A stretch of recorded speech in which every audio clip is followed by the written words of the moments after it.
एक किसान बहुत परेशान था। उसे अपने खेतों को सींचने के लिए पानी की जरूरत थी। इसलिए वह कई दिनों से अपनी जमीन के आसपास किसी कुएं की तलाश कर रहा था।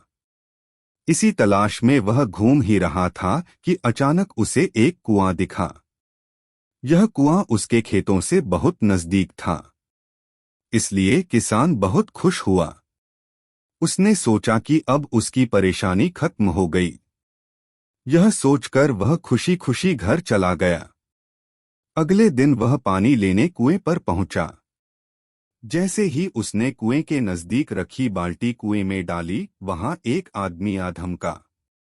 वह किसान से बोला, यह कुआं मेरा है, तुम इससे पानी नहीं ले सकते।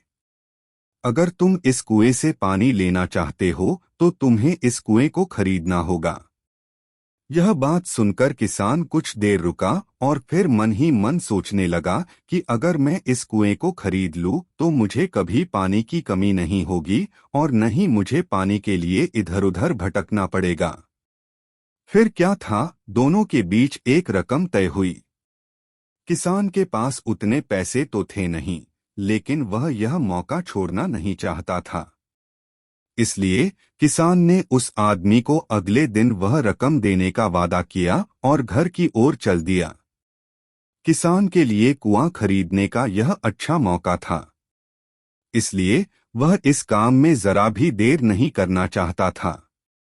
घर पहुंचते ही उसने अपने करीबियों और दोस्तों से इस बारे में बात की और कुएं के लिए तय हुई रकम का इंतजाम करने में जुट गया।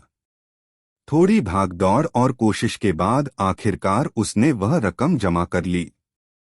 अब वह पूरी तरह से निश्चिंत हो चुका था कि उसे कुआं खरीदने से कोई नहीं रोक सकता। जमा हुए पैसों को लेकर वह फिर घर चल दिया।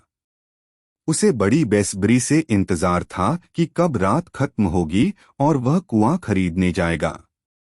इसी सोच में वह पूरी रात सो नहीं सका। अगले दिन सुबह होते ही वह कुआं खरीदने निकल पड़ा।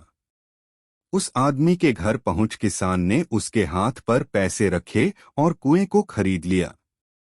अब तो कुआं किसान का हो गया था, तो फिर उसने पानी निकालने में देर नहीं की।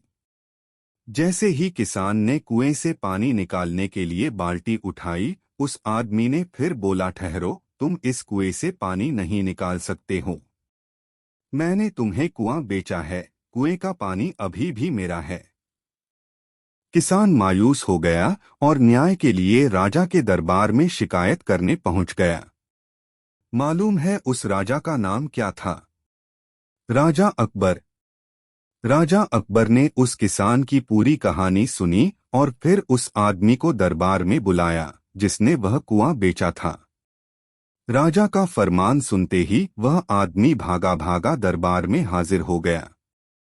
राजा ने उससे पूछा, जब तुमने इस किसान को अपना कुआं बेच दिया तो फिर इसे पानी क्यों नहीं लेने दे रहे हो? आदमी बोला, महाराज, मैंने इसे केवल कुआं बेचा था, पानी नहीं। यह बात सुनकर राजा भी सोच में पड़ गए। उन्होंने कहा कि बात तो यह पते की कह रहा है, कुआं बेचा है, पानी तो नहीं। काफी देर सोचने के बाद जब इस समस्या को सुलझाने में वह नाकाम हो गए तो उन्होंने बीरबल को बुलाया। बीरबल बहुत ही बुद्धिमान था, इसलिए राजा अकबर किसी भी मामले पर फैसला लेने से पहले उसकी राय जरूर लेते थे। बीरबल ने एक बार फिर दोनों से उनकी समस्या पूछी। पूरी बात जानने के बाद बीरबल ने उस आदमी से कहा, ठीक है, तुमने कुआं बेचा, पानी नहीं। फिर तुम्हारा पानी किसान के कुएं में क्या कर रहा है? कुआं तुम्हारा नहीं है, फौरन अपने पानी को कुएं से बाहर निकालो। बीरबल का इतना कहते ही उस आदमी को समझ आ गया कि अब उसकी चालाकी किसी काम नहीं आने वाली। उसने राजा से फौरन माफी मांगी और माना कि कुएं के साथ उसके पानी पर भी किसान का पूरा अधिकार है। यह देखकर राजा अकबर ने बीरबल की बुद्धिमानी की तारीफ की और कुआं बेचने वाले आदमी पर धोखेबाजी के लिए जुर्माना लगाया। सीख, अपने आप को दूसरे से अधिक चालाक नहीं समझना चाहिए। साथ ही धोखा देने की आदत से भी दूर रहना चाहिए, क्योंकि कोई ऐसा भी हो सकता है जो आपसे भी अधिक बुद्धि का इस्तेमाल करना जानता हो। ऐसे में आपका धोखा पकड़ा जाएगा और आपको अपने किए का भुगतान करना होगा, जैसे इस कहानी के अंत में कुआं बेचने वाले आदमी को करना पड़ा।